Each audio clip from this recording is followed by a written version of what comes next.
आज हम जो टॉपिक स्टार्ट कर रहे हैं वो है 10th क्लास का most important topic acid base and salt. Acid base and salt, देखिए इसमें सबसे इंपॉर्टेंट क्या क्या है वो सारी चीज़ें। सबसे पहले हमने मान लो एसिड और बेस के बारे में कहानियाँ सुन रखी है।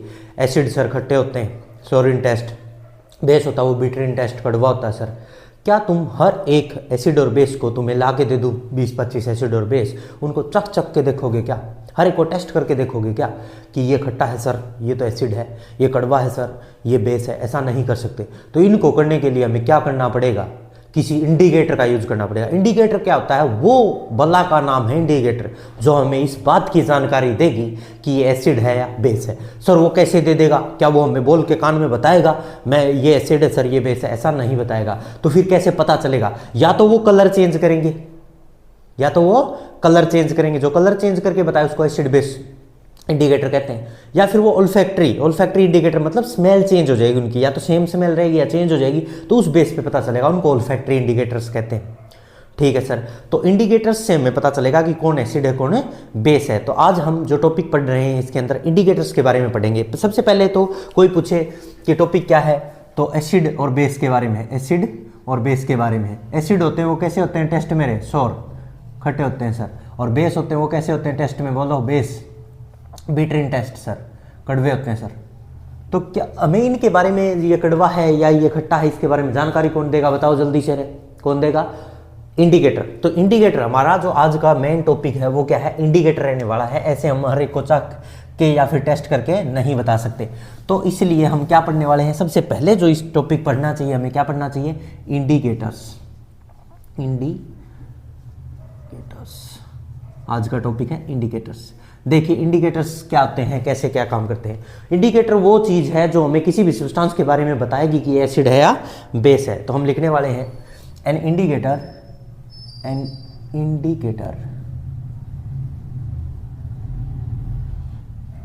tells us whether the substance acid or base we are testing। Acids और बेसिस। ठीक है भाई, एसिड या बेस के बारे में बताएगा। सर इनके कोई टाइप होते हैं? हाँ, टाइप ऑफ इंडिकेटर्स की बात करें, अगर कोई कहे टाइप ऑफ इंडिकेटर्स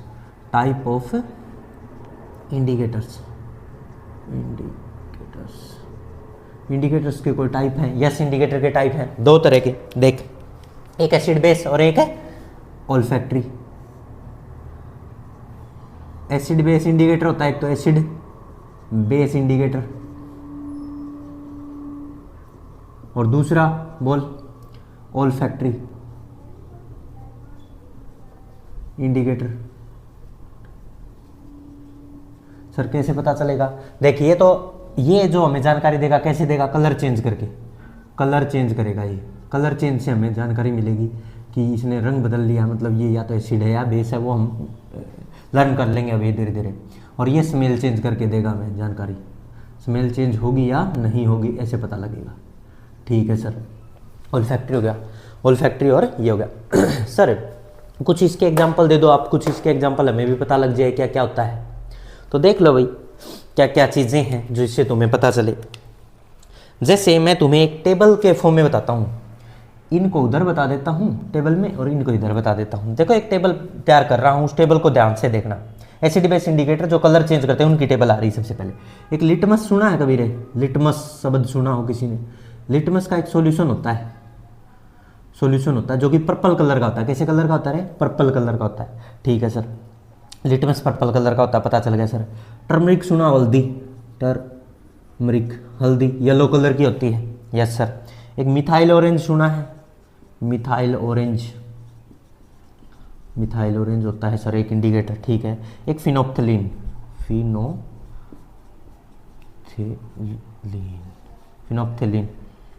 नाम का इंडिकेटर है। ठीक है सर, ये 4 इंडिकेटर है। इनके कलर के बारे में बता दो सर।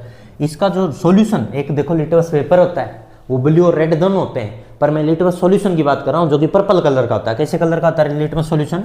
पर्पल कलर का, पर्पल। ठीक है सर। टर्मिक की सबको पता है येलो होती है सर।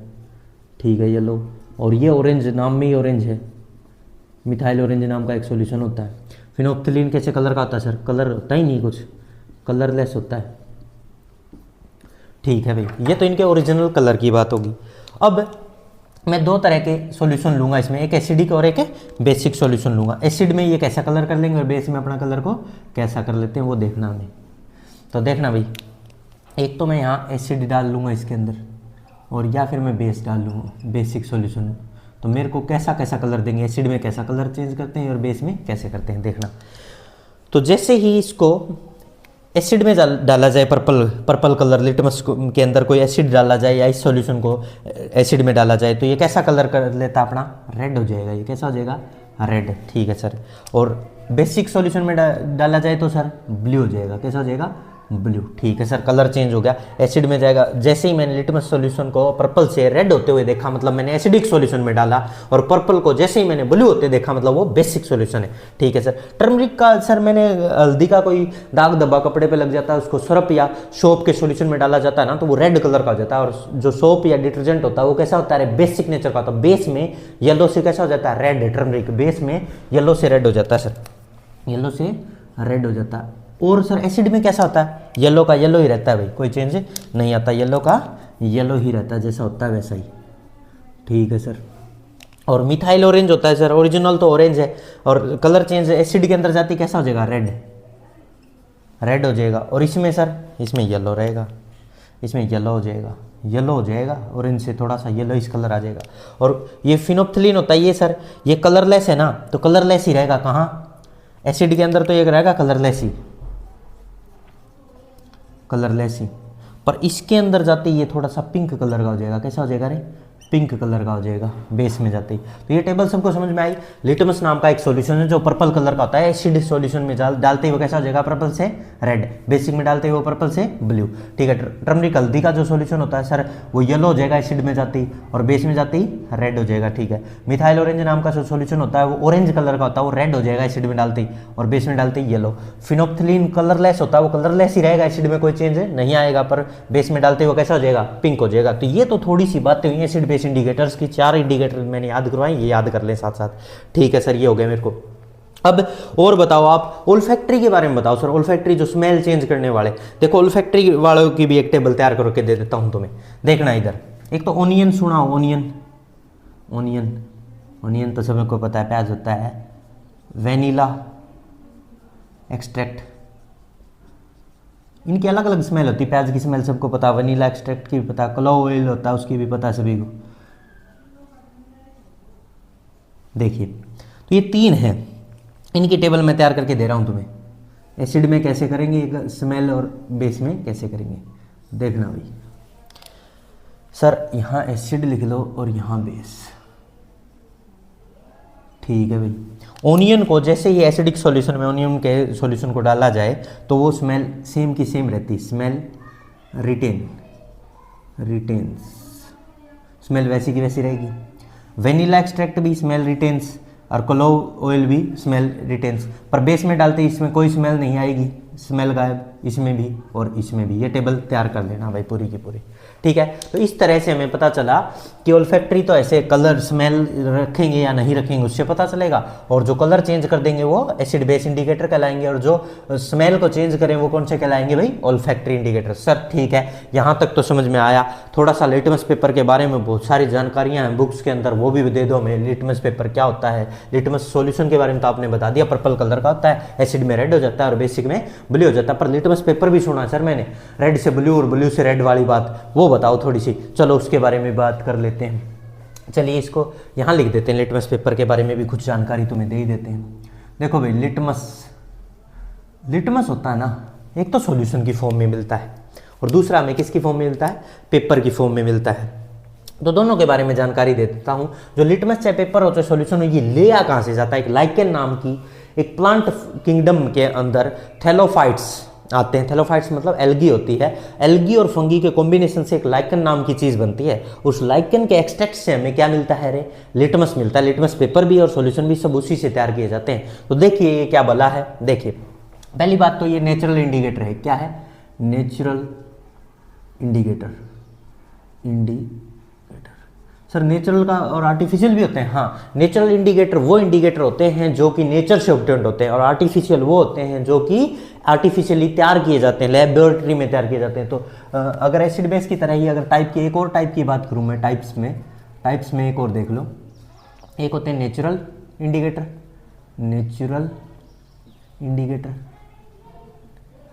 और दूसरे होते हैं आर्टिफिशियल या फिर सिंथेटिक इंडिकेटर। तो इसमें लिखेंगे ऑब्टेन्ड फ्रॉम नेचर, नेचर से प्राप्त हों उनको नेचुरल कहते हैं, और प्रिपेयर्ड इन लैब, और लैब में तैयार किए जाए उनको आर्टिफिशियल या सिंथेटिक इंडिकेटर कहते हैं। ठीक है, ऐसे लिटमस एक नेचुरल इंडिकेटर है, क्योंकि नेचुरल लाइकेन होती है, एल्गी और फंगस के दोनों के कॉम्बिनेशन से बनता है, और उसमें थैलोफाइटा किंगडम से, थैलोफाइटा फाइलम या डिवीजन से प्राप्त करते हैं, उसको कहते हैं लिटमस। देखिए, लिटमस एक नेचुरल इंडिकेटर है, मोस्ट कॉमनली यूज होने वाला, सबसे ज़्यादा कॉमनली यूज होने वाला, ये most common used indicator, most common used indicator to testing acid or base, acids and bases। ठीक है जी, एसिड और बेस को। और लिटमस पेपर होता है जो सॉल्यूशन होता है, और पेपर दोनों के बारे में जानकारी दे देता हूँ। Litmus solution is a purple dye which is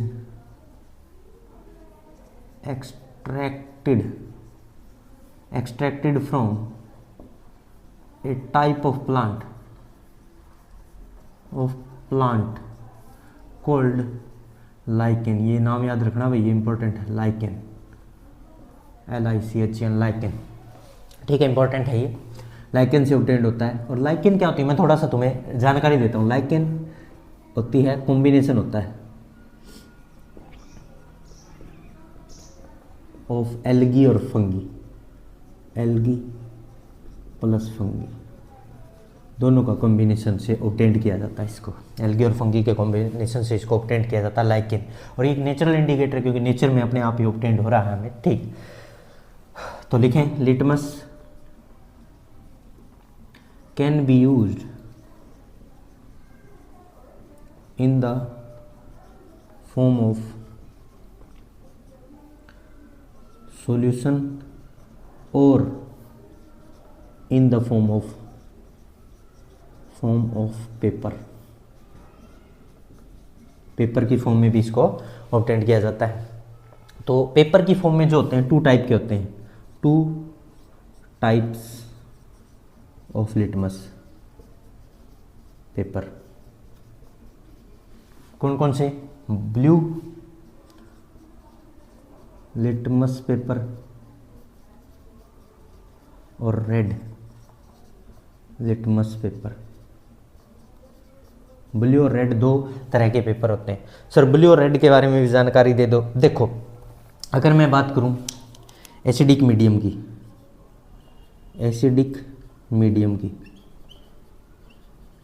और एक बात करूं बेसिक मीडियम की,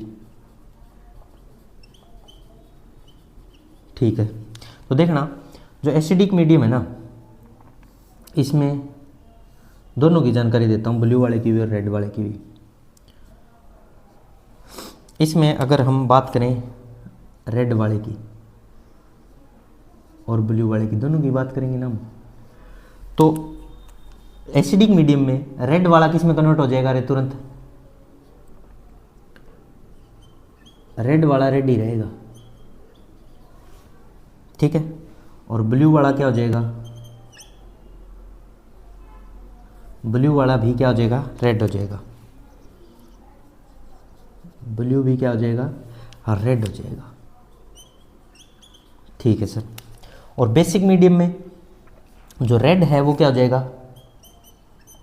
रेड लिटमस पेपर है वो कैसा हो जाएगा? ब्लू। और ब्लू क्या रहेगा? ब्लू ही रहेगा। ब्लू तो ब्लू ही रहेगा। ये बात लोग बताते नहीं, सीधा ये कह देते हैं एसिडिक मीडियम में ब्लू रेड हो जाता है। और कोई पूछ ले रेड का क्या होता है, फिर रेड पे कोई चेंज नहीं आता, रेड जैसा था वैसा ही रहेगा यार, रेड जैसा था वैसा ही रहेगा, परंतु ब्लू क्या हो जाएगा, रेड हो जाएगा। किसमें, एसिडिक मीडियम में। पर बेसिक मीडियम में उल्टा है, ब्लू तो ब्लू रहता है पर रेड वाला क्या हो जाता है, ब्लू हो जाता है। अरे समझ में आ रहा है, बहुत अच्छे। तो इनको जल्दी से नोट किया जाए। बेसिक मीडियम में रेड वाला क्या हो जाता है, ब्लू हो जाता है, और एसिडिक मीडियम में ब्लू वाला क्या हो जाता है, रेड हो जाता है। इसको नोट कर लिया जाए, ये टेबल तैयार कर लिया जाए। यहाँ पे इंडिकेटर की कहानियां तो खत्म होती है, अब आगे स्टार्ट हो रहा है एसिड और बेस। इसको जल्दी नोट करो, फिर लिखवाता हूं आगे।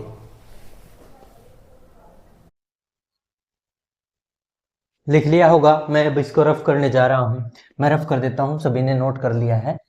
तो देखिए इंडिकेटर्स के बाद अब जो डिस्कस होने वाला है, एसिड और बेस की प्रॉपर्टीज डिस्कस होने वाली, चाहे वो फिजिकल प्रॉपर्टी हो चाहे वो केमिकल प्रॉपर्टी हो। तो अब हम पहले तो एसिड को पढ़ाऊंगा, मैं पूरा एसिड के बारे में हर एक जानकारी दूंगा तुम्हें, फिर बेस के बारे में पूरी जानकारी दूंगा, ठीक है भाई। एसिड और बेस को डिटेल में पढ़ लो, फिर सोल्ट तो आराम से हो ही जाएगा, बिल्कुल ही छोटा सा टॉपिक है। तो देखो भाई, एसिड बेस सोल्ट के अंदर अब जो बात आ रही है वो किसकी आ रही है, एसिड्स की। तो सबसे पहले मैं एसिड पढ़ा देता हूं, ठीक है, फिर बेस पढ़ाएंगे। तो चलिए मैं स्टार्ट कर रहा हूं एसिड के बारे में। जितनी भी उसकी प्रॉपर्टी है, 20 25 30 जितनी भी प्रॉपर्टी है मैं सारी लिख रहा हूं, और एक एक नोट करते रहें, और साथ साथ मैं विद रीजन याद करवाता चलूंगा तुम्हें, ठीक है। तो स्टार्ट कर रहा हूं एसिड्स। हेडिंग क्या डाल दी जाए, एसिड्स, एसिड्स। चलिए तो एसिड के बारे में सबसे पहले बात तो सभी को पता है, एसिड का अगर टेस्ट किया जाए तो वो कैसे लगते हैं, श्योर कैसे लगते हैं, खट्टे होते हैं। टेस्ट में कैसे होते हैं, खट्टे होते हैं। तो पहली लाइन यहीं से स्टार्ट कर देंगे। फर्स्ट प्रॉपर्टी जो है एसिड की वो है acids are sour in taste, in taste, ठीक है सर। फर्स्ट प्रॉपर्टी हमें पता है ये एसिड की। और बताओ, देखो एसिड के बारे में अभी मैंने इंडिकेटर्स पढ़ाए, तो लिटमस पेपर के बारे में, लिटमस सॉल्यूशन के बारे में बताया, वो भी लिख दो। तो देखना, लिटमस अगर सॉल्यूशन की बात करूं, सॉल्यूशन कैसे कलर का होता है बताओ जल्दी से, पर्पल होता है सर। तो लिटमस सॉल्यूशन में अगर हमने एसिड डाल दिया, एसिड डाल दिया, एसिडिक मीडियम लिया गया, क्योंकि एसिड की बातें चल रही है, एसिडिक मीडियम लिया गया, तो उसको किस में कन्वर्ट कर देगा जल्दी बताओ, एसिडिक मीडियम में, लिटमस पेपर को पर्पल से कैसा कर देगा, पर्पल टू रेड कर देगा, पर्पल से कैसा कर देगा, रे रेड कर देगा, ठीक है सर, पर्पल से रेड कर देगा। अगर लिटमस सॉल्यूशन की बात है सर ये, तो अगर लिटमस पेपर की बात करूं तो देख ले, लिटमस अगर पेपर की बात करें, पेपर में आ जा, तो ब्लू को कैसा कर देगा रे, एसिडिक मीडियम, एसिड कैसा कर देता है, रेड, और रेड को तो रेड ही रखेगा, उसमें कोई चेंज नहीं आएगा एसिडिक मीडियम में, ठीक है सर। ये बातें तो मेरे को पता है। और बताओ इसके बारे में, ये तो बता ही चुके आप। कोर्सिव नेचर का होता है एसिड, कैसे होते हैं, कोर्सिव नेचर के। सर ये कोर्सिव नेचर का मतलब क्या होता है, कोर्सिव नेचर का मतलब होता है एसिड एक ऐसी चीज है जिसको हाथ पे गिरा दिया जाए तो बर्निंग सेंसेशन होने लगेगी, अगर किसी कपड़े पे क्लॉथ पे गिरा दिया जाए तो होल पैदा कर देगा उसके अंदर से, ऐसी चीज है, कोर्सिव नेचर का है। और मेटल के साथ रिएक्ट करके मेटल को खराब कर देता है, पत्थर तक को खराब कर सकता है, ऐसी प्रॉपर्टी है एसिड के अंदर, ठीक है। तो लिखते हैं कोरोसिव नेचर का होता है, जनरली कैसे नेचर का होता है, कोरोसिव नेचर का नेचर होती है इसकी। कोरोसिव नेचर के सामने इसका मतलब लिख ले, they produce, they produce burning session, produce burning sensation on skin, skin पे बर्निंग सेंसेशन पैदा कर देते हैं। And holes, and create hole, holes in clothes, clothes में होल पैदा कर देते हैं। On which they fall, on which they fall, जिस पे गिरते हैं, ऑन विच दे फॉल, जिस भी क्लॉथ पे गिरेंगे उसमें क्या कर देंगे, होल पैदा कर देंगे, ठीक है सर। क्या ये मेटल के अंदर स्टोर कर सकते हैं, नहीं, इनको मेटल के अंदर स्टोर नहीं किया जाता, क्यों, क्योंकि मेटल के साथ भी रिएक्ट करते हैं और हाइड्रोजन गैस निकालने लगते हैं और मेटल को खराब कर देते हैं, इसलिए मेटल में इनको स्टोर नहीं किया जाता। तो सर इनको स्टोर कैसे करें, ग्लास से बने हुए कंटेनर में या फिर सिरेमिक्स से बने हुए कंटेनर में इसको रखा जाएगा। तो ये लाइन भी लिखते हैं हम। एसिड की सारी प्रॉपर्टियां आने देंगे, सारी फिजिकल केमिकल सब। They also attacks, they also attack on metals, so cannot be stored in the metallic container while they are stored in containers which are made up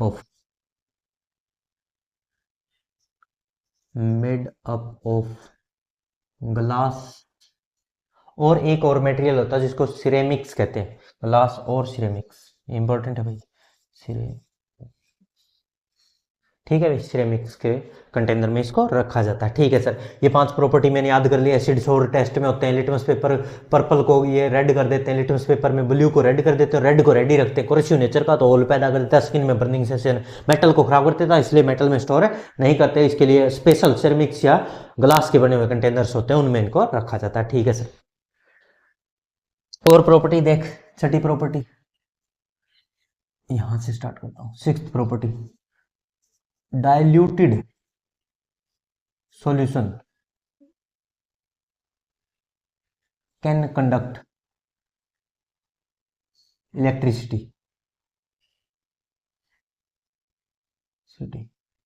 को कंडक्ट कर सकता है। इसका डाइल्यूट सॉल्यूशन इलेक्ट्रिसिटी को conduct कर सकता है क्योंकि उसमें आयंस क्रिएट हो जाते हैं और वो आराम से इलेक्ट्रिसिटी को चला सकता है। ठीक है सर, और ये वाटर में सोल्यूबल होता है पोलर नेचर का होने के कारण, soluble in water because acids are polar in nature, क्योंकि पोलर होते हैं, वाटर में भी पोलर होता है, दोनों पोलर में पोलर क्या होता है, सोल्यूबल। हम बार बार पढ़ चुके हैं, डिजोल्व लाइक डिजोल्व, जो जैसा होता है उसी में घुलता है। वाटर भी पोलर है, एसिड भी पोलर है, तो दोनों एक दूसरे में सोल्यूबल है, आराम से घुल सकते हैं। ठीक है सर, 8th प्रॉपर्टी बताओ। मिथाइल ऑरेंज सुना है, मिथाइल ऑरेंज डाई का यूज किया जाए, die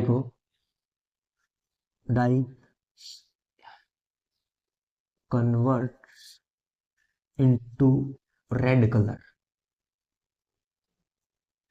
in acidic medium, acidic medium में इसको भी रेड कर देता है। ठीक है सर, ये याद रख लूंगा मैं बात। ठीक है, 9th प्रॉपर्टी देखिए, सोल्यूबल होता है, ये बात हमने पढ़ ली। ये होता है एसिडिक रेन के बारे में सुना होगा सभी ने, एसिड रेन क्या होती है? एसिड रेन 3 कंपोनेंट होते हैं एसिड रेन के, देख लो, तीनों कंपोनेंट के बारे में बताता हूँ। एक तो कार्बन डाइऑक्साइड होती है, एक NO2 होती है और एक SO2 होती है। एसिड रेन में वाटर तो होता ही है, वाटर के साथ रिएक्ट करेंगे तीनों। हाँ सर, वाटर के साथ रिएक्ट करेंगे, तो एसिड रेन में तो एसिड होना चाहिए ना सर। हाँ, तो एसिड बन जाएगा अपने आप इन गैसेज के साथ कंबाइन होके वाटर। देखना क्या बन जाएगा, यहाँ तो H2CO3 कार्बोनिक एसिड, और यहाँ क्या बनेगा बताओ, नाइट्रिक एसिड HNO3, और यहाँ क्या बनेगा H2SO4 या फिर H2SO3। ये एसिड्स बनते हैं और ये सारे एसिड जिम्मेवार है किसके लिए, एसिड रेन के लिए। इंपॉर्टेंट है, ये आ सकता है एग्जाम में, ये याद रखें। 3 कंपोनेंट होते हैं, तीनों के साथ वाटर, CO2 कार्बन डाइऑक्साइड के साथ रिएक्ट करके कार्बोनिक एसिड, NO2 के साथ रिएक्ट करके वाटर HNO3 नाइट्रिक एसिड, और SO2 के साथ रिएक्ट करके सल्फ्यूरिक एसिड और सल्फ्यूरस एसिड बनाता है। ठीक है सर, ये याद हो गया, बहुत बढ़िया। अब आगे देख, ये तो थी फिजिकल प्रॉपर्टीज जो हमें पता होनी चाहिए। फिजिकल बाहर से देखने पे हमें पता चलता है एसिड ऐसे से काम कर सकता है। कुछ केमिकल प्रॉपर्टीज भी हैं एसिड की, बहुत सारी हैं, कुछ क्यों, बहुत है। देखो तो मैं स्टार्ट कर रहा हूं 9th के बाद 10th जो प्रॉपर्टी आ रही है वो केमिकल प्रॉपर्टी पे ही आ रही है। 10th प्रॉपर्टी है, एसिड जब कभी भी किसी मेटल के साथ रिएक्ट करता है ना, एसिड जब कभी भी किसी मेटल के साथ रिएक्ट करता है तो वो हाइड्रोजन गैस रिलीज करता है। और हाइड्रोजन गैस को हम कैसे पता करेंगे, जिस टेस्ट ट्यूब में ये रिएक्शन हो रही है उसमें हाइड्रोजन गैस निकल के भाग रही होगी, तो उसके पास बर्निंग कैंडल लेके आओ, कोई भी जलती मोमबत्ती या माचिस की तीली लेके आओ, उसके पास पॉप की साउंड आएगी, अचानक धमाका होगा, छोटा सा धमाका होगा, बहुत ज्यादा अमाउंट में करोगे तो बहुत बड़ा होगा। तो इस तरह से हमें पता चलेगा कि यहाँ हाइड्रोजन गैस रिलीज हुई है। तो देखिए मैं लिख रहा हूं, when acid react with metal then H2 gas released, H2 gas क्या होती है, रिलीज होती है, and salt form और सोल्ट बनता है। कैसे देखना, मान लो कोई एसिड है, ठीक है सर, एसिड में कोई मेटल मिली है, ठीक है, तो सोल्ट बन गया, ठीक है, प्लस में हाइड्रोजन गैस निकल के भाग गई। जैसे कोई एग्जांपल दो सर, एसिड जैसे HCl ले लेते हैं हम, HCl की रिएक्शन हमने सोडियम के साथ करा दी, Na मेटल के साथ, सोडियम मेटल है, तो NaCl बन जाएगा सर, NaCl बन जाएगा, प्लस में हाइड्रोजन गैस निकल के भाग जाएगी। बैलेंस करने के लिए यहाँ 2 लगा देना, यहाँ भी 2 लगा देना और यहाँ भी 2 लगा देना, ओके, शायद बैलेंस, 2 Na हो गए, 2 Cl हो गए, और हाँ ठीक है। तो बैलेंसिंग तो हम यहाँ सिखा ही नहीं रहे, बैलेंसिंग की क्यों बातें करें, बैलेंसिंग तो फर्स्ट चैप्टर में ही सीख लिया हमने, ठीक है सर। और HCl के साथ अगर मान लो यहाँ Mg होती तो सर, Mg होती तो MgCl2 बन जाता है, MgCl2 प्लस में H2 गैस निकल के भाग जाती। और यहाँ H2SO4 होता तो सर, H2SO4 की रिएक्शन देख ली, H2SO4 के साथ Na ले लो मान लो, तो Na2SO4 प्लस में हाइड्रोजन गैस निकल के भागती, ठीक है सर। और एग्जांपल दे दो, H2SO4 के साथ अगर जिंक होता तो ZnSO4 बनता, ZnSO4 प्लस में H2 गैस निकल के भागती। कोई कहे सर ये फार्मूले कैसे बना देते, तो मैंने फर्स्ट चैप्टर में केमिकल इक्वेशन एंड रिएक्शन वाले में ये सारी बातें बता रखी, फार्मूले कैसे बनते हैं। फिलहाल हाइड्रोजन गैस निकल के भाग रही है और कैसी साउंड दे रही है, पॉप साउंड दे रही है। तो अब मैं ये लाइन लिख देता हूं पॉप साउंड वाली भी, इफ वी ब्रिंग, थोड़ा दिखाई ना दे रहा हो कभी ऊपर, if we brings a burning candle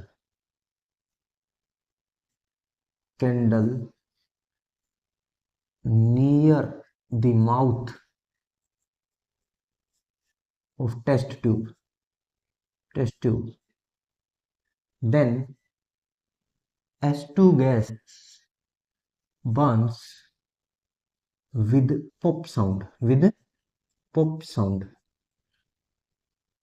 देखिए क्या कहना चाह रहा हूं मैं, मान लो ये एक टेस्ट ट्यूब है, इस टेस्ट ट्यूब में एसिड है HCl, और उसके अंदर मैंने मेटल के टुकड़े डाल दिए, मेटल मान लो जिंक डाल दी मैंने, तो क्या बनेगा पता है, ZnCl2 प्लस में H2 गैस निकल के भागेगी रे, हाँ, और H2 गैस जो निकल के भाग रही होगी ना, उसके पास तुम कोई भी बर्निंग कैंडल लेके आओ, कोई भी जलती हुई मोमबत्ती ले आओगे, तो यहाँ ये हाइड्रोजन गैस आपस में कांटेक्ट में आएंगी ना, तो एक साउंड प्रोड्यूस होगी यहाँ, पप, ठीक है भाई, पप की साउंड से वो बाहर निकल के भागेगी। सर हमें क्या हर एक मेटल, आप बता रहे हो जैसे मैग्नीशियम, कभी सोडियम, कभी जिंक, कुछ लिख रहे हो, क्या हर एक मेटल एसिड के साथ रिएक्ट करती है? नहीं, हर एक मेटल एसिड के साथ रिएक्ट करके हाइड्रोजन गैस नहीं देती। तो सर मेरे को सपना आएगा कि मेटल रिएक्ट कर रही है, वो नहीं कर रही, तो कैसे करेंगे? एक रिएक्टिविटी सीरीज होती है, उससे पता चलेगा कैसे। अभी आ जा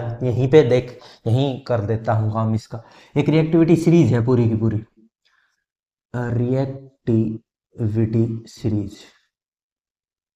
सर ये क्या होती है? देख एक ट्रिक याद रख, केदारनाथ का मालिक, केदारनाथ का मालिक आलू जरा फीका पकाता है, तो आलू फीका पकाता तो चाप खाओ, CHAAP। तो देखना भाई, C से copper, Hg mercury, Ag silver, Au gold और Pt प्लेटिनम, ठीक है सर। तो केदारनाथ का माली आलू जरा फीका पकाता है, तो है ना ये हाइड्रोजन, ये रेफरेंस है। इससे ऊपर वाली मेटल मोर रिएक्टिव मानी जाती है, नीचे वाली लीस्ट रिएक्टिव मानी जाती है, ठीक है सर। ऊपर वाली कोई भी मेटल है ये मोर रिएक्टिव मेटल्स है, मोर रिएक्टिव मेटल्स, और ये लेस रिएक्टिव मेटल मानी जाती है, लेस रिएक्टिव। क्यों? और रेफरेंस किसको? हाइड्रोजन को, रिएक्टिव मेटल। हाइड्रोजन से ऊपर वाली मोर रिएक्टिव, नीचे वाली लेस रिएक्टिव। इनमें से कोई भी मेटल, इनमें से मोर रिएक्टिव वाले में से कोई भी मेटल अगर एसिड के साथ रिएक्ट होगी तो वो पक्का क्या बनाएगी? Salt plus hydrogen gas release होगी, हाइड्रोजन गैस रिलीज होगी। एग्जाम्पल के तौर पे कोई भी, जैसे zinc, iron, lead, calcium, sodium, potassium, magnesium, कोई भी ले लो। जैसे मैंने मान लो जिंक लिया, प्लस में H2SO4, कोई भी एसिड, तो क्या बनेगा? ZnSO4 प्लस में कौन सी गैस निकलेगी? H2 गैस निकल के भाग जाएगी, ठीक है सर। और हाइड्रोजन को क्या माना है? रेफरेंस मान लिया, रेफरेंस मतलब होता है आधार मान लिया। इससे ऊपर वाली ज्यादा रिएक्टिव, नीचे वाली लेस रिएक्टिव। अगर इनमें से कोई भी मेटल होती, मेटल प्लस एसिड होता, लीस्ट रिएक्टिव वाली मेटल्स होती, तो नो रिएक्शन होती, नो रिएक्शन, कोई रिएक्शन नहीं होती, कोई हाइड्रोजन गैस रिलीज नहीं होती। जैसे अगर मैं कॉपर प्लस में H2SO4 लूँ तो कोई रिएक्शन नहीं, नो रिएक्शन। गोल्ड प्लस में HCl लूँ, सिल्वर प्लस HCl लूँ, कुछ नहीं होगा, HCl तो नहीं होगी रिएक्शन। जबकि यहाँ आयरन ले लेते आप HCl के साथ तो भी रिएक्शन होती, या मान लो आप कैल्शियम ले लेते HCl के साथ तो भी होती, क्या बन जाता CaCl2 प्लस H2, और यहाँ क्या बनता है Fe3O4 प्लस में H2 निकल जाती है। ठीक है, ऐसे तो हमें पता चला कि रिएक्टिविटी सीरीज से केदारनाथ का माली आलू जराफी का पकाता है तक तो सारी हाइड्रोजन गैस रिलीज करती है, उससे नीचे वाली हाइड्रोजन गैस रिलीज नहीं करती। इस तरह से हमने पूरी एक बार और रिएक्टिविटी सीरीज को भी रिवाइज कर लिया। ऊपर वाली जो हाइड्रोजन से ऊपर वाली मेटल्स हैं वो हाइड्रोजन गैस रिलीज करती है, रिएक्शन करके सोल्ट बनाती हैं, जबकि हाइड्रोजन से नीचे वाली मेटल्स हैं copper, silver, mercury, platinum, copper, mercury, silver, gold और प्लेटिनम, ये रिएक्टर नहीं होती है, नेटिव फॉर्म में रहती, लीस्ट एक्टिव मेटल्स हैं, ये कोई हाइड्रोजन गैस रिलीज नहीं करती। तो इस तरह से हमने 10 पॉइंट तो एसिड के कवर कर लिए और नेक्स्ट पॉइंट की तरफ बढ़ रहे हैं। तो मैं इसको रफ कर रहा हूं, जल्दी से लिख लिया होगा सभी ने, तो देखिए इसको रफ करके आगे बढ़ते हैं। तो एसिड के ये 10 पॉइंट आपने कवर करे हैं अभी तक, और ये सभी को साथ साथ याद हो रहे हैं शायद। देखिए भाई आगे बढ़ते हैं।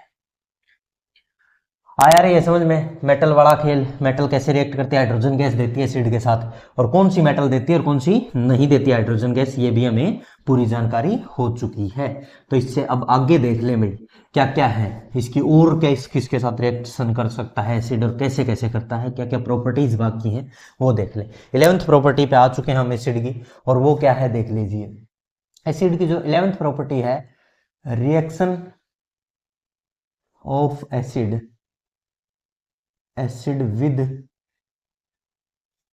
Metal carbonate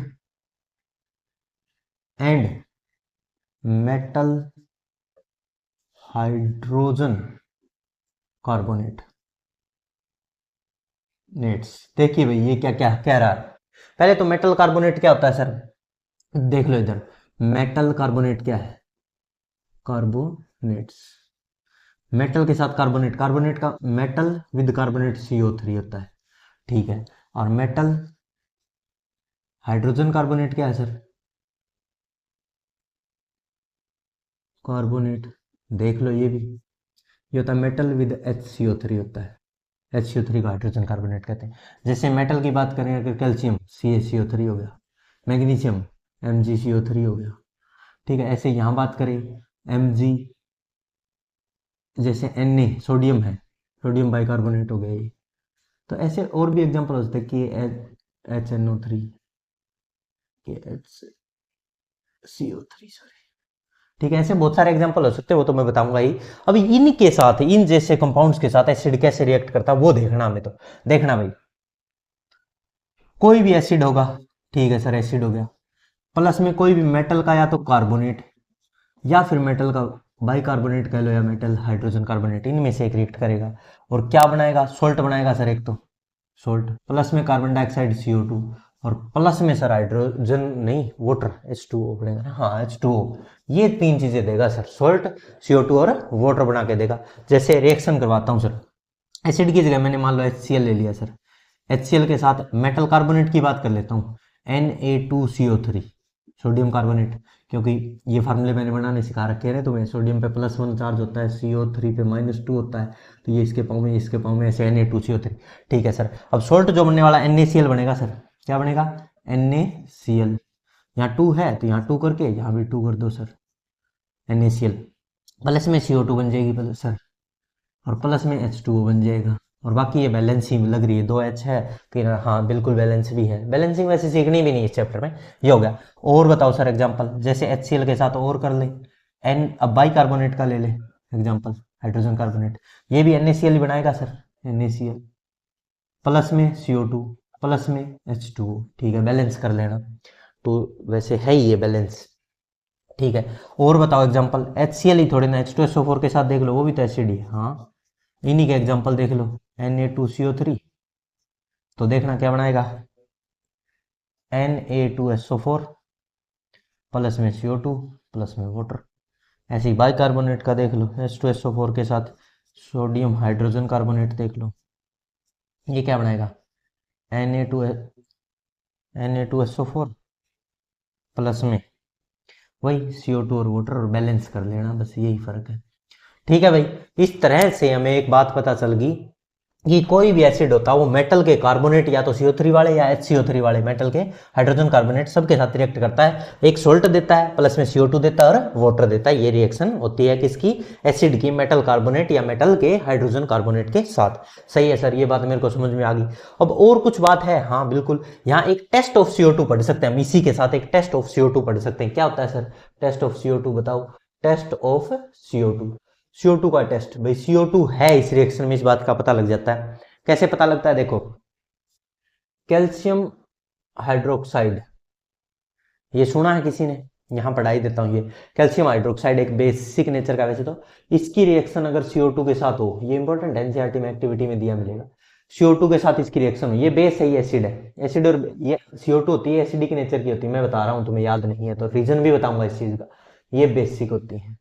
acid base react करेंगे तो पक्का क्या बनाएंगे रे, एक सोल्ट बनाएंगे, सभी को पता है क्या बनाएंगे, एक सोल्ट और वाटर रिलीज होगा, क्या बनाएंगे भाई, सोल्ट, सोल्ट बनेगा CaCO3, CaCO3 प्लस में क्या बनेगा रे बताओ, वाटर बनेगा सर, और मिल्की अपीयरेंस आ जाएगी, ये मिल्की अपीयरेंस देगा, ये क्या देगा, व्हाइट पीपीटी होता है, वैसे तो ये व्हाइट पीपीटी होता है, प्रेसिपिटेट होता है, और ये मिल्की अपीयरेंस देता है, मिल्की अपीयरेंस, अपीयरेंस, मिल्की, ठीक है सर, मिल्की अपीयरेंस देगा। और ये क्या कहलाता है, लाइम वाटर कहलाता है, lime water, CaOH twice, lime water में अगर CO2 कार्बन डाइऑक्साइड डाली जाए तो वो CaCO3 कैल्शियम कार्बोनेट या मार्बल या कुछ भी इसका नाम कैल्शियम कार्बोनेट है, ये व्हाइट प्रेसिपिटेट मिल्की अपीयरेंस देने लगेगा सर। और मिल्की अपीयरेंस देते ही हमें पता, तो जैसे ही वो सॉल्यूशन मिल्की होगा तो इससे पता लग जाएगा कि यहाँ जो गैस है वो कौन सी यूज की गई है, CO2 carbon dioxide gas use की गई है, क्योंकि कार्बन डाइऑक्साइड के बगैर ये CaCO3 व्हाइट प्रेसिपिटेट बन ही नहीं सकता।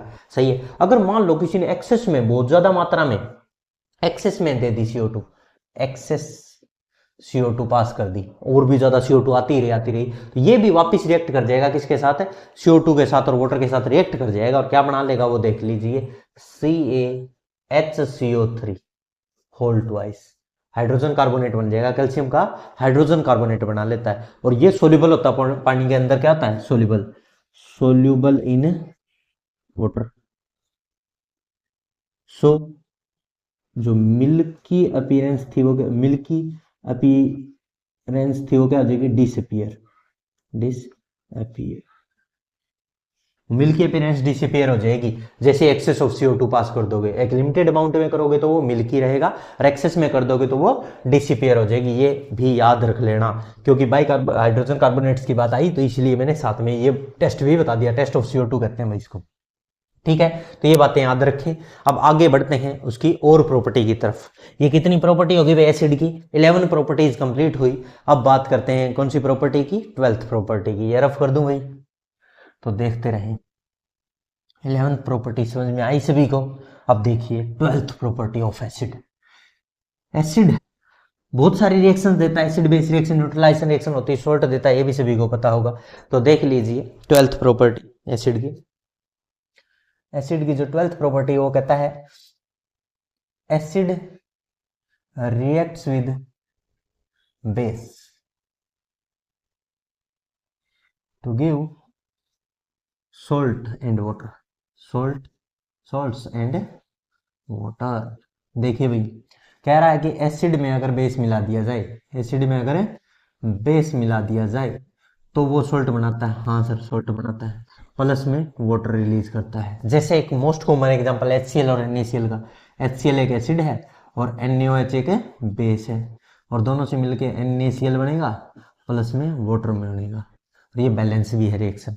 सबको पता थी ये रिएक्शन, और इस रिएक्शन को हम न्यूट्रलाइजेशन रिएक्शन कहते हैं। क्या कहते हैं, न्यूट्रलाइजेशन रिएक्शन कहते हैं, न्यूट्रलाइजेशन रिएक्शन। ठीक है भाई ये न्यूट्रलाइजेशन रिएक्शन है, ये सबको पता था, कोई खास इंपॉर्टेंट नहीं है। कोई भी एसिड और बेस मिलेंगे सॉल्ट बनेगा और वाटर रिलीज हो जाएगा, कोई सबको पता होता है ये। ठीक है, अब बात आती है 13th प्रॉपर्टी की तरफ बढ़ते हैं। अब मेटल के ऑक्साइड और नॉन मेटल के ऑक्साइड्स पे बातें कर रहा हूँ, ये इंपॉर्टेंट है भैया, ये टॉपिक जो आ रहा है। पहले मेरे को इसमें बहुत सारी बातें बतानी पड़ेंगी, फिर ये प्रॉपर्टी बताऊंगा। पहले सुनो, पीरियोडिक टेबल सबको पता है, पीरियोडिक टेबल होती है एक, उसमें कुछ मेटल्स हैं, कुछ नॉन मेटल्स हैं, मेटलॉइड्स भी हैं, ऐसा कुछ है। जो मेटल के ऑक्साइड या हाइड्रोक्साइड होते हैं ना, मेटल के चाहे ऑक्साइड हो चाहे हाइड्रोक्साइड हो, वो होते हैं बेसिक नेचर के जनरली। और नॉन मेटल के ऑक्साइड और हाइड्रोक्साइड किस नेचर के होते हैं? नॉन मेटल के ऑक्साइड्स किस नेचर के होते हैं? एसिडिक होते हैं। नॉन मेटल के तो ऑक्साइड होते हैं एसिडिक, और मेटल के ऑक्साइड या हाइड्रोक्साइड होते हैं बेसिक नेचर के। ये याद रखने लायक बातें हैं, और ये मैं तुम्हें बताता हूं भी हूं कैसे बनते हैं। तो देखिए, मेटल ऑक्साइड ये इंपॉर्टेंट है, एसिड की प्रॉपर्टी से पहले और कुछ बता रहा हूं साथ में, फिर वो प्रॉपर्टी भी बताऊंगा। Metal oxides are generally basic in nature, basic in nature. Sir ये बेसिक होते हैं, आप तो एसिड की प्रॉपर्टी, अरे जरूरी है, ये इंपॉर्टेंट है, मेरे को बतानी पड़ेगी बीच में बात। मान लो मेटल का कोई भी ऑक्साइड होता है, वो क्या होता है? बेसिक होता है। सर मेटल का ऑक्साइड जैसे Na2O, हाँ बेसिक है। MgO, CaO, ये सब बेसिक है। हाँ तो देख, तेरे को पहली लाइन याद है क्या? है लीना की रब से फरियाद, ली ना की रब से फरियाद। तो इनके साथ अगर ऑक्साइड है, ऑक्सीजन रिएक्ट करे, इनके ऑक्साइड्स की बात करें हम, इनके ऑक्साइड्स की बात करें, रिएक्ट नहीं करा रहे, इसका ऑक्साइड बनेगा Li2O, इसका बनेगा Na2O, इसका बनेगा K2O, और ये बनेगा Rb2O, और ये बनेगा CS2O। और इसकी तो ये रेडियोएक्टिव, इसकी बात ही ना करो, ये सारे ऑक्साइड। या इनके हाइड्रोक्साइड की बात करें, हाइड्रोक्साइड क्या क्या बनेंगे? LiOH, NaOH, KOH, RbOH और CSOH। क्यों रे? इन पे सब पे +1 इन पे -1 है, तो वो उसके पाँव में, उसके पाँव में। यहाँ जैसे लिथियम था, ऑक्सीजन पे -2 था, इस पे +1 था, ये इसके पाँव में, ये इसके पाँव में, तो ये बन गए। और यहाँ क्या हुआ? मेटल पे तो +1 है, जैसे सोडियम है +1 है, और OH पे -1 है, तो 1 1 तो कैंसिल, NaOH KHL ये बन जाएंगे। तो ये सारे चाहे ऑक्साइड हो चाहे हाइड्रोक्साइड हो, ये सारे के सारे ऑक्साइड चाहे हाइड्रोक्साइड, ये सारे किस नेचर के हैं? बेसिक नेचर के। मेटल के हो हाइड्रोक्साइड या ऑक्साइड क्या आते हैं? बेसिक नेचर के। और भी हैं सर मेटल्स, हाँ और भी हैं, जैसे देख ले। और मेटल की बात करें दूसरी, बेटा मांगे कन्या सुंदर, बेटा मांगे कन्या सुंदर बाप, राजी या रोए, वो रेडियो एक्टिव आगे की बात नहीं कर रहे। इसके इनके ऑक्साइड्स बनेंगे BeO, क्योंकि इस पे +2 इस पे -2, 2 से 2 कैंसिल। Mg पे +2 O पे -2, MgO बन जाएगा, CaO बन जाएगा, SrO बन जाएगा, BaO बन जाएगा। ये सारे किस नेचर के होने चाहिए? बेसिक होने चाहिए। और इनके हाइड्रोक्साइड्स बनेंगे जैसे BeOH ट्वाइस। क्यों? क्योंकि Mg, जैसे Mg है, Mg पे +2 OH पे माइनस, वो उसके पाँव में, उसके पाँव में, तो ऐसे बनाने सिखा रखे मैंने फर्स्ट चैप्टर में। यहाँ क्या बनेगा? CaOH twice. यहाँ क्या बनेगा? SrOH twice. यहाँ क्या बनेगा? BaOH twice. तो ये सारे के सारे किस नेचर के होने चाहिए? बेसिक होने चाहिए, पर एक एक्सेप्शन आ गया, बेसिक नेचर, एक्सेप्ट BeO और BeOH ट्वाइस, इसको छोड़ के। ये ऊपर वाला ना, ये एक्सेप्शन है, ये एक्सेप्शन है, ये एम्फोटेरिक नेचर का। किस नेचर का है? एम्फोटेरिक।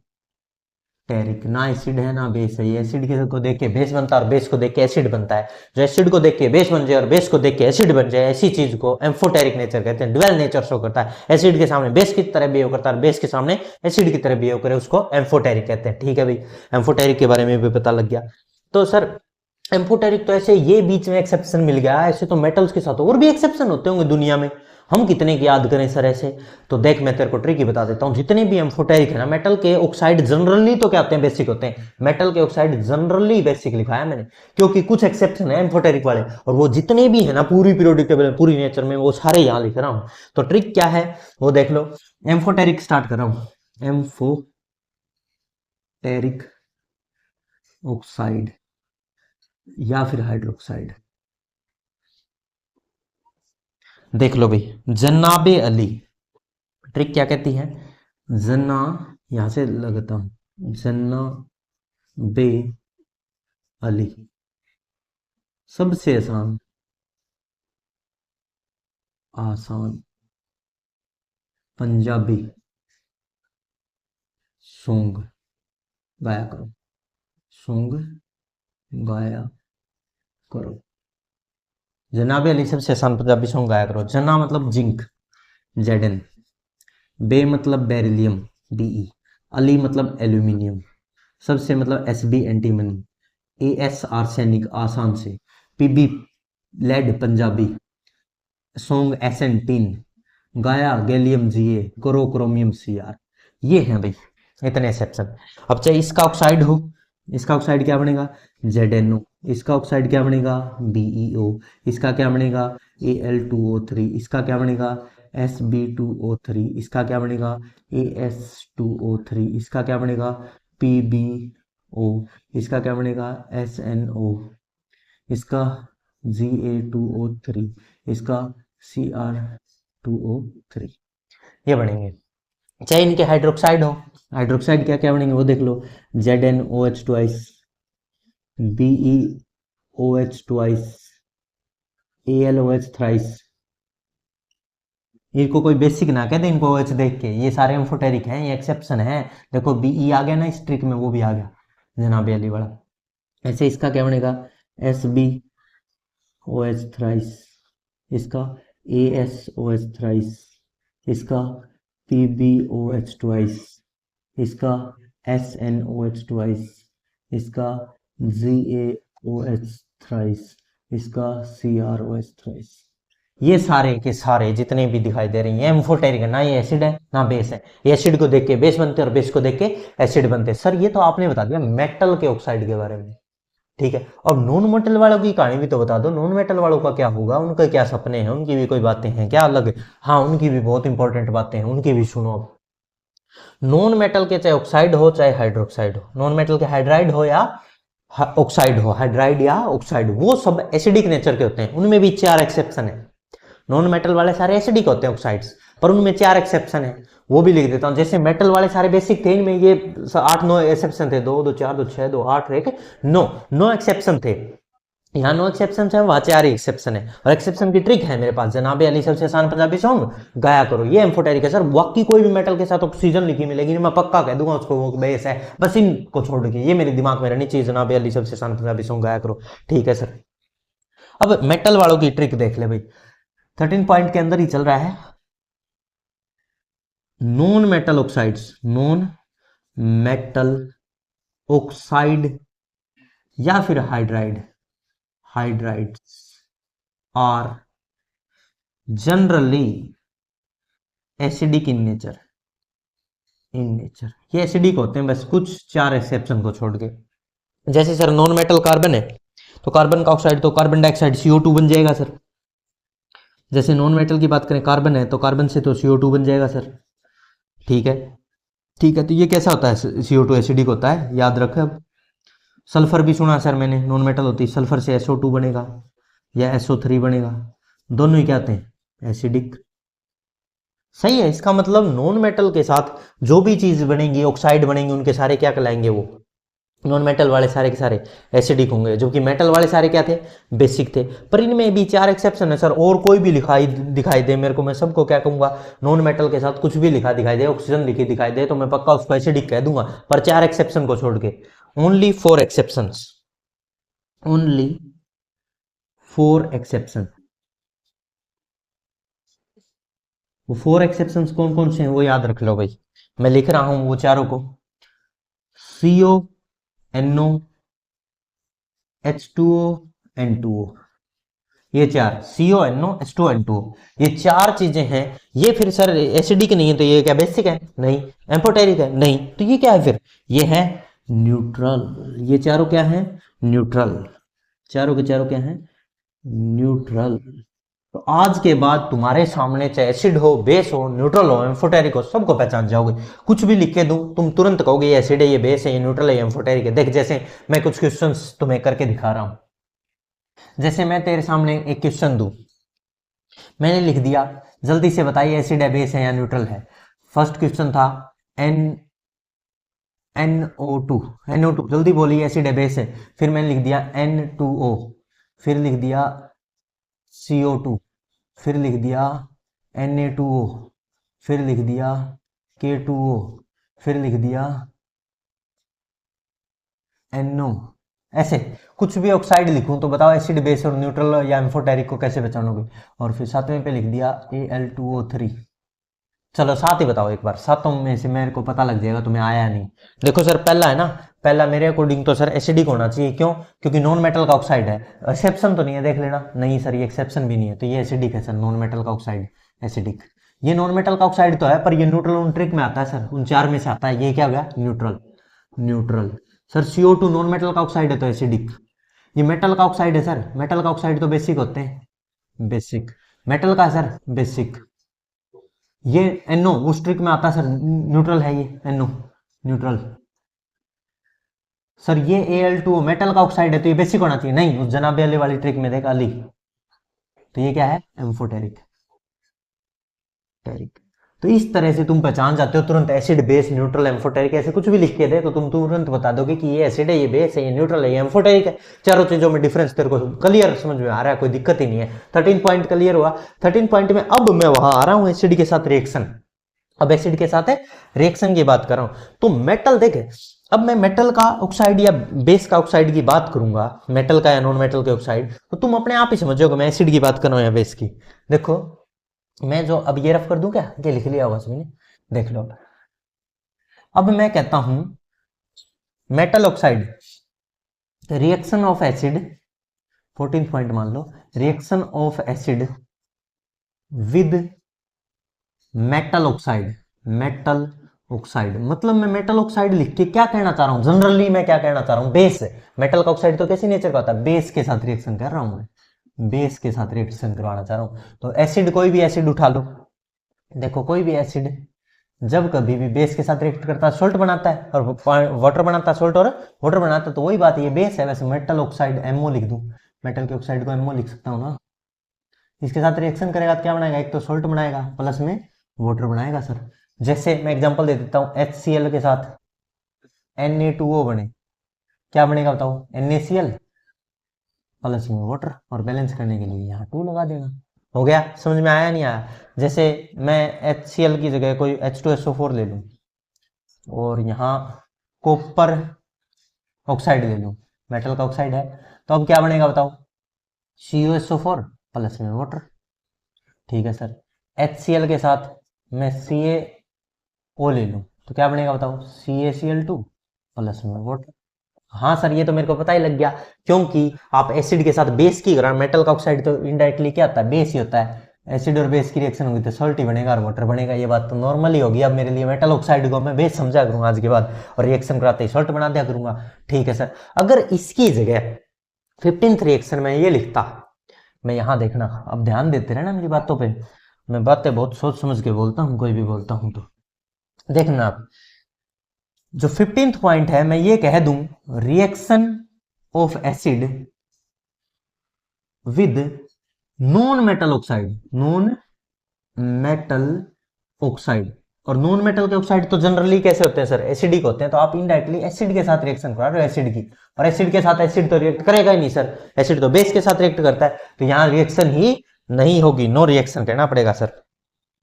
तो आप कहना चाह रहे हो कि acid plus non metal oxide तो नो रिएक्शन। क्यों? क्योंकि नॉन मेटल का ऑक्साइड होता है वो भी एसिडिक होता है सर, और एसिड एसिड के साथ रिएक्ट थोड़ी ना करते हैं, नो रिएक्शन। समझ में आ गया सर मेरे को? अब ये पॉइंट क्लियर हो गया, बहुत बढ़िया। और जैसे बेस बेस के साथ रिएक्ट नहीं कर सकते सर, ऐसा एक पॉइंट वहां भी आएगा आगे, बेस जब पढ़ाओगे आप। इसका मतलब मेटल का ऑक्साइड बेस के साथ रिएक्ट नहीं करेगा, क्योंकि मेटल का ऑक्साइड खुद बेस है, बेस के साथ रिएक्ट नहीं करेगा, पर एसिड के साथ रिएक्ट करता है। मेटल का ऑक्साइड बेस है तो एसिड के साथ रिएक्ट करता है, नॉन मेटल का ऑक्साइड एसिड है तो एसिड के साथ तो रिएक्ट नहीं करता, बेस के साथ तो करेगा। उल्टा हो जाएंगे सर ये रिएक्शन वहां जाके। हाँ, जब मैं बेस पढ़ाऊंगा तब ये रिवर्स हो जाएंगी सारी बातें। तो यहाँ बेस होता ना, बेस के साथ तो ये रिएक्ट करता क्योंकि एसिड है, समझ में आया? और यहाँ बेस आ जाएगा तो ये रिएक्ट नहीं करेगा, ये वाली रिएक्शन नहीं होंगी, ये वाली हो जाएंगी, फिर रिवर्स हो जाएगा। ठीक है सर, ये बात भी समझ में आई। अब और क्या बताने जा रहे हो? तो इसका मतलब नॉन मेटल के ऑक्साइड, एक और बात सुनो, 16th पॉइंट सुनो। तो नॉन मेटल के जो ऑक्साइड है वो एसिड के साथ रिएक्ट नहीं कर रहे, तो बेस के साथ तो रिएक्ट करेंगे ना? हाँ सर बेस के साथ तो करेंगे, एसिड के साथ तो एसिड नहीं करेगा। मैं ये लिख दूं, नॉन मेटल ऑक्साइड जो कि एसिडिक है, जो कि एसिडिक है, रिएक्ट विद बेस, बेस के साथ रिएक्ट करेंगे क्योंकि एसिड बेस मिलेंगे, फिर सोल्ट और वाटर बनेगा। बिल्कुल सही कह रहे हो सर। तो देखना कोई भी नॉन मेटल का ऑक्साइड अगर बेस के साथ मिलाया जाए तो वो पक्का सोल्ट बनाएगा सर, और वाटर बनेगा, सोल्ट प्लस वाटर बनेगा। क्यों बनेगा?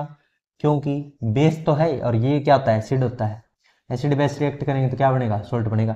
जैसे नॉन मेटल का ऑक्साइड कोई भी ले लो आप, एग्जांपल CO2 नॉन मेटल का ऑक्साइड है, प्लस में बेस तुम ले लो NaOH ले लो या CaOH ट्वाइस ले लो।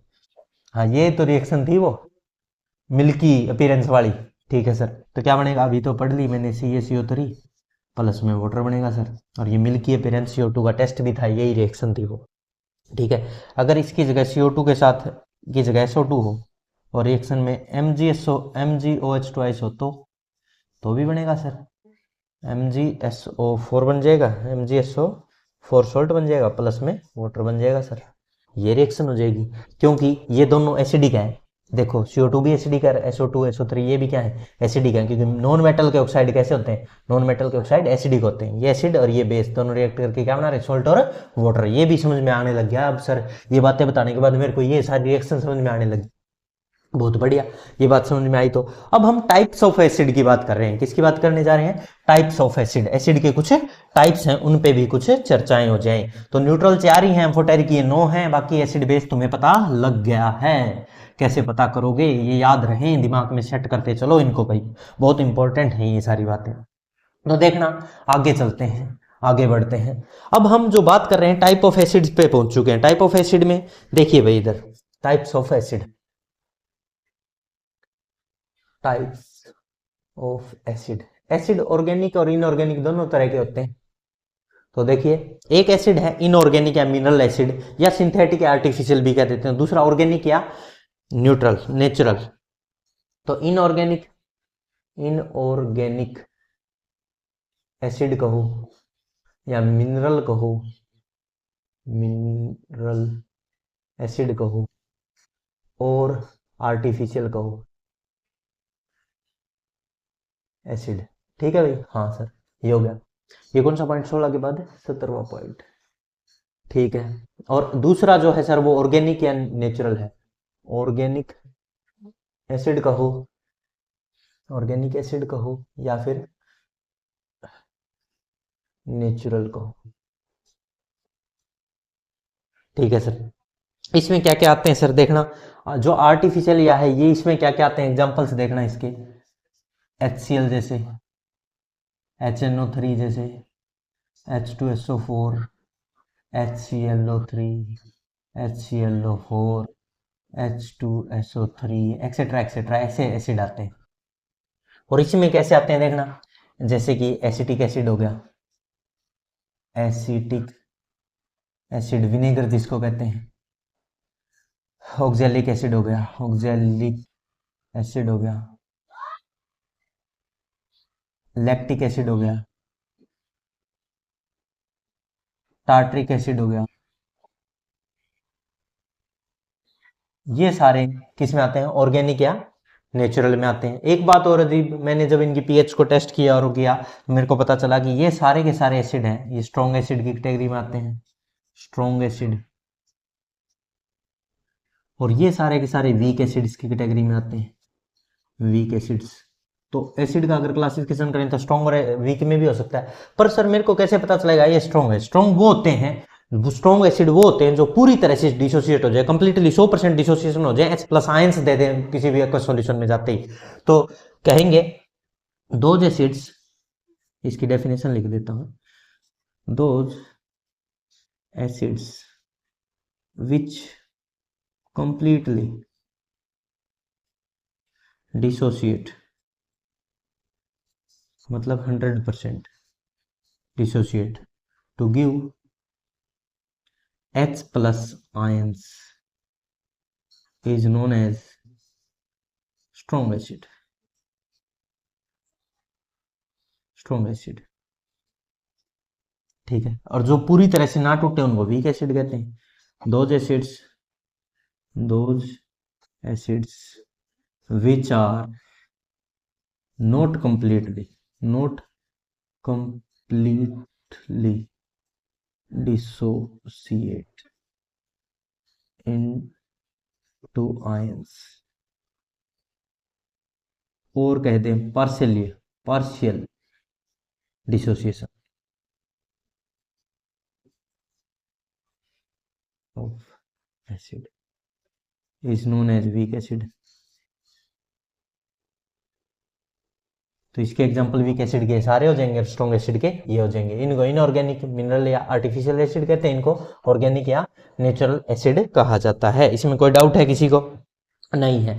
तो यहाँ तक समझ में आया। 17 पॉइंट 18 पॉइंट की तरफ बढ़ रहे हैं, इंपॉर्टेंट है और भी इंपॉर्टेंट पॉइंट्स की तरफ बढ़ रहे हैं। ये सारा रफ कर दूं भाई, देखना। तो 18th पॉइंट पे आ गए ना। हाँ, 18th पॉइंट जो है वो क्या कहता है, एसिड की एक और इंपॉर्टेंट डेफिनेशन है sir.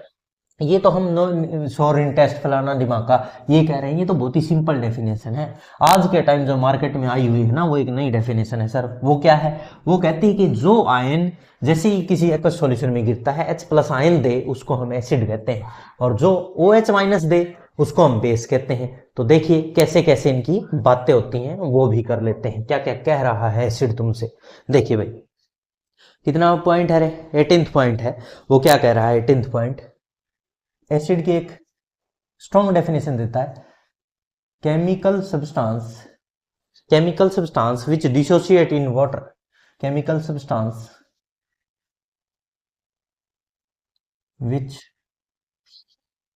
Dissociate in water to give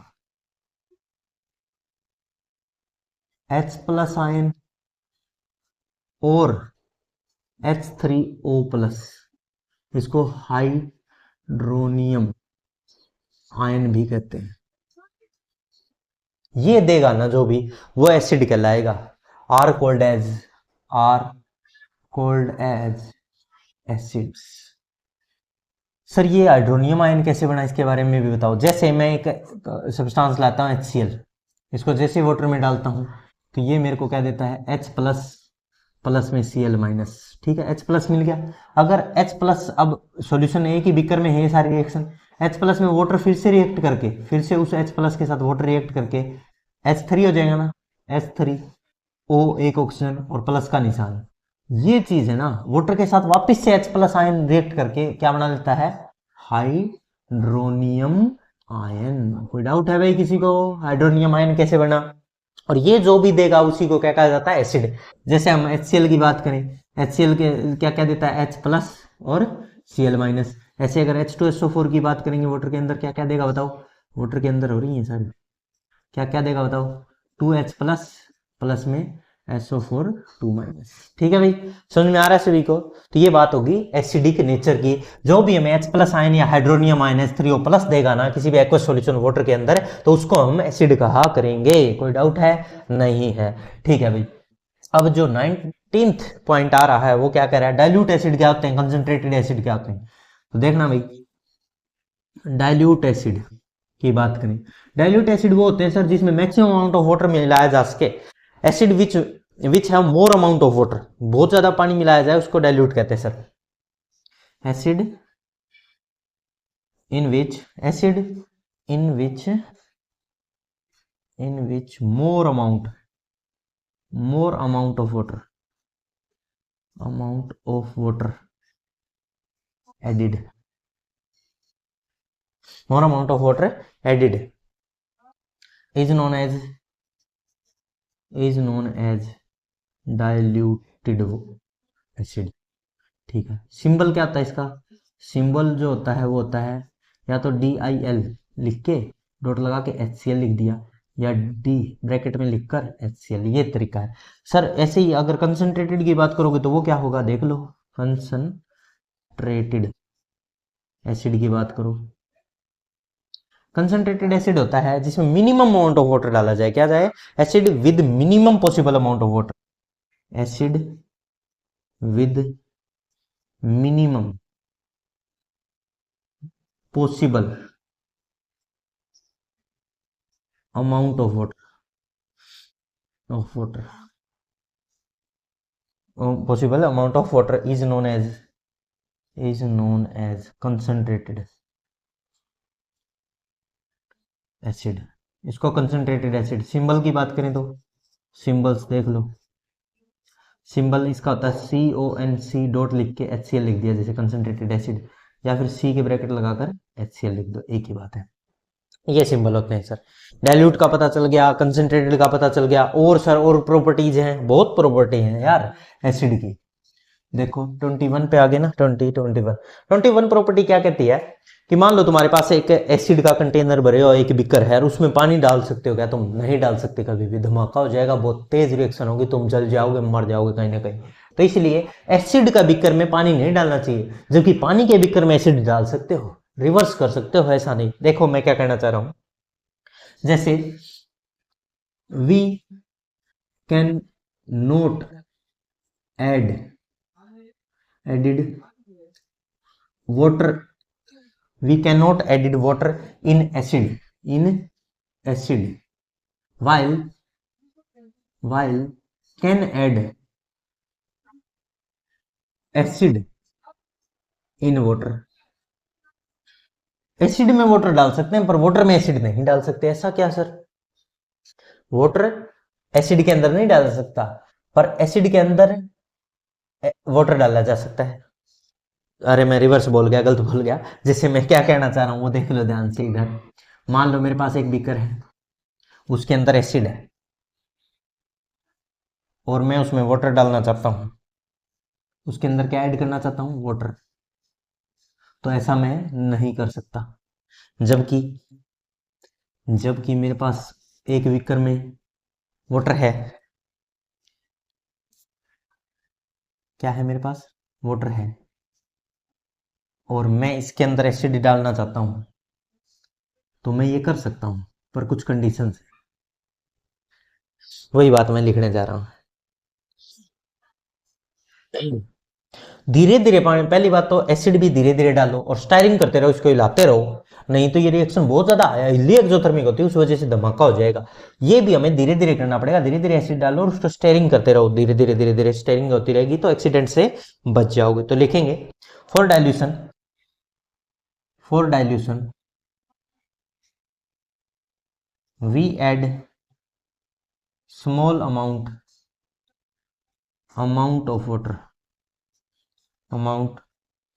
of acid to water. Acid को वाटर में डाल सकते हैं, acid to water, along with continuous stirring, with continuous क्या होना चाहिए? कंटिन्यूस स्टीयरिंग कंटिन्यूस स्टीयरिंग होती रहेगी तो ही इसको लाते रहो, नहीं तो ये हाईली एक्सोथर्मिक रिएक्शन है, धमाका कर देगी। This is highly exothermic reaction, this is because dilution is a highly exothermic process. ऐसा इसलिए कहा जाता है क्योंकि हाईली एक्सोथर्मिक प्रोसेस है। And if we add water to acid it might leads to accident हो सकता है।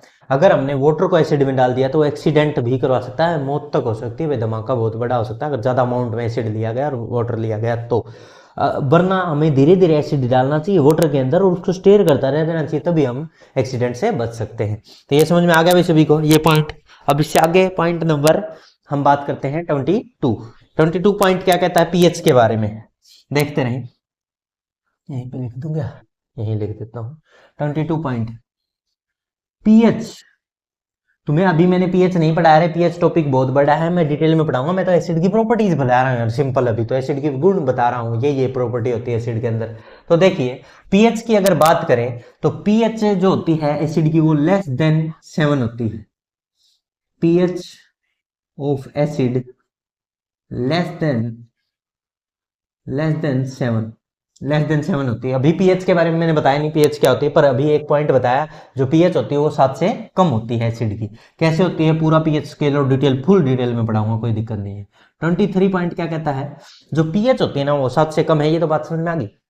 और जो एसिडिक स्ट्रेंथ होती है ना, एसिडिक स्ट्रेंथ स्ट्रेंथ वो रिवर्स चलती है किसके, पीएच के।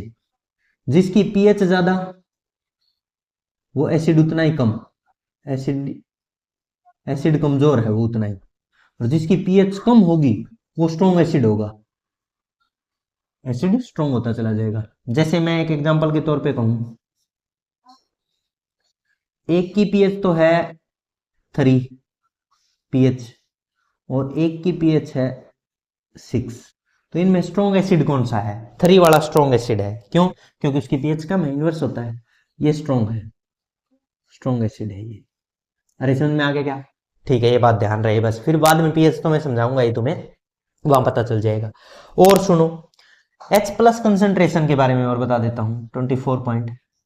H प्लस कंसेंट्रेशन होती है ना, वो भी इनवर्सली प्रोपोर्शनल टू पीएच होती है। H प्लस जितना ज्यादा उतना ही एसिड स्ट्रॉन्ग होता है ना, H प्लस जितना ज्यादा उतना ही एसिड स्ट्रॉन्ग होगा, पर पीएच उसकी कम होगी क्योंकि पीएच एसिडिक स्ट्रेंथ के इनवर्सली है। तो मैं 25 पॉइंट यही लिख दूं, H प्लस कंसेंट्रेशन है वो एसिडिक स्ट्रेंथ के डायरेक्टली है, एसिडिक स्ट्रेंथ के डायरेक्टली है। जितनी ज्यादा एसिडिक स्ट्रेंथ उतना ही H प्लस आयन ज्यादा देगा, और ये बात तो हमने डेफिनेशन में बताया, जो जितने ज्यादा H प्लस आयन या हाइड्रोनियम आयन देता है उतना ही स्ट्रॉन्ग एसिड होता है। कोई डाउट है, 25 पॉइंट मैंने बताए, यहां तक कोई डाउट किसी को नहीं है। तो कुछ जो ऑर्गेनिक एसिड्स हैं उनके एग्जांपल जो इंपॉर्टेंट है मैं वो बता रहा हूँ, और इनकी टेबल तैयार कर रहा हूँ। ये टेबल बहुत ही ज्यादा इंपॉर्टेंट है, ये सभी को आनी चाहिए भैया रे।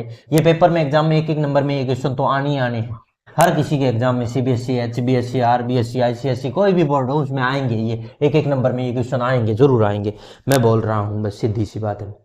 तो हम 26 पॉइंट पे बात कर रहे हैं, इंपॉर्टेंट पॉइंट है ये कुछ, देखना क्या इंपॉर्टेंट पॉइंट है। जैसे मैं कहूँ एसिटिक एसिड कहाँ मिलता है, फॉर्मिक एसिड कहाँ मिलता है, लैक्टिक एसिड कहाँ मिलता है, सिट्रिक एसिड कहाँ मिलता है, तो बातें करते हैं। सबसे पहले बात करते हैं acetic acid, acetic acid. Acetic acid किस में मिलेगा, अरे जल्दी बोलो, विनेगर में सर, किस में मिलता है, विनेगर में। विनेगर क्या होता है, विनेगर, विनेगर एसिटिक एसिड ही होता है, CH3COOH होता है एसिटिक एसिड, डाइल्यूटेड होता है बस, ठीक है सर। एसिटिक एसिड हो गया विनेगर में। और ये तो एक एग्जांपल हो गया, दूसरा एग्जांपल है फॉर्मिक एसिड। फॉर्मिक एसिड ये याद रखना, फॉर्मिक एसिड या फिर इसको मिथेनोइक एसिड भी कहते हैं, मिथेनोइक एसिड, मिथेनोइक एसिड। ये किस किस में मिलता है सर, एक ही चीज है क्या, हाँ दो नाम है, ये कॉमन नेम है या यूपीएससी नेम है, फॉर्मिक एसिड। या ये आंट स्टिंग में या निटल स्टिंग में मिलता है, किस किस में मिलता है, आंट स्टिंग या निटल स्टिंग, आंट स्टिंग। और एक और एग्जांपल है नीटल स्टिंग में मिलता है, आंट स्टिंग और निटल स्टिंग में मिलता है, ठीक है सर। सिट्रिक एसिड सुना हो किसी ने, सिट्रिक एसिड, खट्टे फ्रूट्स जितने भी होते हैं सर, जैसे कि लेमन हो गया, लेमन हो गया, ऑरेंज हो गया, या जितने भी सिट्रस फ्रूट्स लिख दो सभी में मिलता है सर सिट्रिक एसिड, ठीक है। नेक्स्ट लैक्टिक एसिड की बात करें, लैक्टिक एसिड ये दही में मिलता है सर, लैक्टिक एसिड बैक्टीरिया बनाता है इसको, ये कर्ड में मिलता है, किस में मिलता है, कर्ड में मिलता है। और किसकी बात करें, tartaric acid, oxalic acid, tartaric, tartaric acid, ये टर्मेरिंड में मिलता है सर, टमेरिंड, टमेरिंड इमली में मिलता है सर, ठीक है भाई। F oxalic acid, oxalic acid ये टोमेटो में मिलता है सर, टोमेटो। तो ये याद रखने बस मेरे को 7 ही पॉइंट, 5-6 जो 7 है ये पॉइंट याद रखना, ये जरूरी है भाई, ये एग्जाम में आ सकते हैं, बहुत ज्यादा इंपॉर्टेंट है। अब हम एक और टेबल तैयार करके दे रहे हैं तुम्हें जो बहुत ही ज्यादा इंपॉर्टेंट है, क्या, किसकी पीएच कितनी होती है, सलाइवा की पीएच कितनी है, ब्लड की कितनी है, मिल्क की कितनी है, सोइल की कितनी है, मिल्क ऑफ मैग्नीशिया की पीएच कितनी है, HCl की पीएच कितनी है, वो पीएच की बात करते हैं, पर पीएच स्केल अभी भी नहीं पढ़ा रहा मैं तो एसिड की कुछ बातें बता रहा हूँ जो इंपॉर्टेंट है, याद कर लो, फर्स्ट लेक्चर में बहुत इंपॉर्टेंट है, ठीक है। तो अब मैं वो टेबल तैयार कर रहा हूँ, जल्दी से इसको नोट करो, इसको मैं रफ कर देता हूँ, ये रफ करके मैं वो टेबल और तुम्हें तैयार करके देता हूँ, सबकी पीएच और याद कर लो तुम। ताकि कोई प्रॉब्लम हो ही ना। तो देखिए दिखाई दे रहा है क्या, मैं कभी ऐसे लिख दूं, दिखाई तो दे रहा होगा ना सभी को, हाँ सही से दिखाई दे रहा है। तो मैं अब वो टेबल तैयार करके दे रहा हूं तुम्हें सभी को। चलिए तो वो टेबल भी तैयार करके दे दी जाए। क्या है उसमें, सबकी पीएच बता रहा हूँ। पीएच क्या होता है अभी मैंने नहीं बताया, मैं पीएच स्केल भी पूरा डिटेल में पढ़ाऊंगा तुम्हें, फिर से बता दूंगा, कोई बात नहीं, अभी ये याद कर लें कुछ बातें जो बता रहा हूँ। देखो भाई, मैं यहाँ पे नाम लिखूंगा और यहाँ पीएच बताऊंगा उनकी, पीएच यहाँ बताऊंगा। जैसे मैं कहूँ कंसंट्रेटेड HCl जिसकी पीएच 0 होती है, सबसे पहले मैं बात करूँ कंसंट्रेटेड HCl की पीएच कितनी होती है बताओ, 0 सर। डाइल्यूट की बात करें तो 1 होती है, डाइल्यूट HCl की बात करें तो 1, डाइल्यूट HCl की बात करें तो कितनी होती है रे, 1 होती है सर, इसकी 1 होती है पूरी पूरी। ठीक है, अब गैस्ट्रिक जूस, गैस्ट्रिक जूस मतलब स्टमक हमारे पेट में जो होता है, थर्ड गैस्ट्रिक जूस जो स्टमक के अंदर होता है, रिलीज होता है स्टमक के अंदर जो होता है, उसकी पीएच कितनी होती है सर, 1.4 के करीब, 1.2 भी लिख देते हैं, 1.2 से 1.4 तक, तो मैं 1.4 लिख देता हूँ। ठीक है जी, गैस्ट्रिक जूस की होगी। लेमन जूस में कितना होता है बताओ, 2.2, 2.2 लेमन जूस की बात करें तो, लेमन जूस की कितनी होती है, 2.2 के करीब करीब पीएच पाई जाती है। अगर विनेगर की बात करें तो 4 के करीब होती है, विनेगर एसिटिक एसिड जो होता है 4.0 लिख देता हूँ, 4 होती है इसकी पीएच, याद रखने हैं। टोमेटो जूस की बात करें, टोमेटो जूस की होती है 4.1 के करीब, थोड़ी सी ज्यादा, इससे विनेगर से थोड़ी सी ज्यादा होती है बस। अगर हम बात करें 7वें नंबर पे कॉफी की बात करें तो उसकी पीएच होती है लगभग 5.1, कितनी होती है 5.1। सॉफ्ट ड्रिंक्स की बात करें, सॉफ्ट ड्रिंक्स की बात करें तो इनकी पीएच 6 के करीब, या 6.1 या 6 ऐसा कुछ लिख सकते हो, 6 के करीब होती है। सॉफ्ट ड्रिंक्स के बाद बात करते हैं मिल्क की, मिल्क की 6.5 होती है सर। और सॉफ्ट जो नॉर्मल वाटर होता है अपना प्योर वाटर, उसकी 7 होती है सर। प्योर वाटर की बात करें तो उसकी पीएच होती है 7.0, लिख दो 7 लिख दो, एक ही बात है। सलाइवा की बात करते हैं, सलाइवा बिफोर मील, खाना खाने से पहले जो पीएच होती है सलाइवा की वो होती है लगभग 7.4 के करीब, 7.4, लगभग 7.4 मिलेगी सर सलाइवा की पीएच। और खाना खाने के बाद कितनी मिलेगी, 5.8।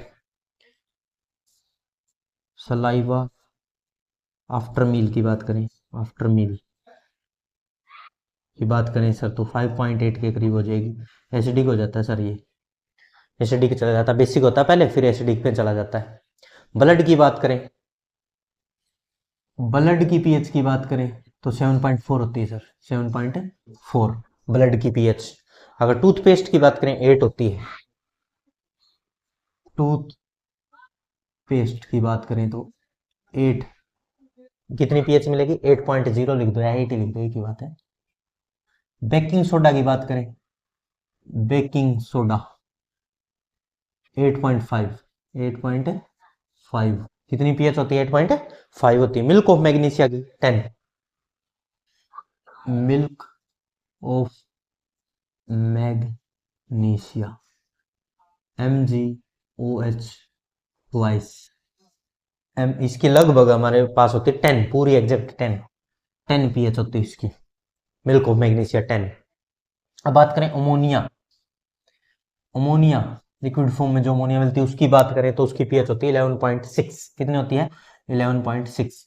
अब एक डाइल्यूटेड NaOH की बात कर लेते हैं, डाइल्यूट NaOH और कंसंट्रेटेड NaOH, इसकी तो होती है 13 और इसकी होती है 14। तो देखो मैंने टेबल याद करवा दी तुम्हें पूरी, 0 से लेके 14 तक ही पीएच स्केल होता है, 0 से 14 तक वो मैंने पूरा याद करवा दिया। इस चार्ट को अब याद तो करना ही पड़ेगा, देखो हमें भी याद करना पड़ता है, तुम्हें भी याद करना पड़ेगा, और बार बार इसको रिवाइज करोगे याद भी हो जाएगा, एक दो बार लिख के देख लेना, इतने में याद हो जाएगा, कोई बड़ी चीज नहीं है। तो यहीं पे एसिड की तो पूरी प्रॉपर्टीज होती है कंप्लीट, अब रह गई प्रॉपर्टीज बेस की, वो इसके बाद डिस्कस करेंगे। ठीक है, लिखो जल्दी से। All the very best.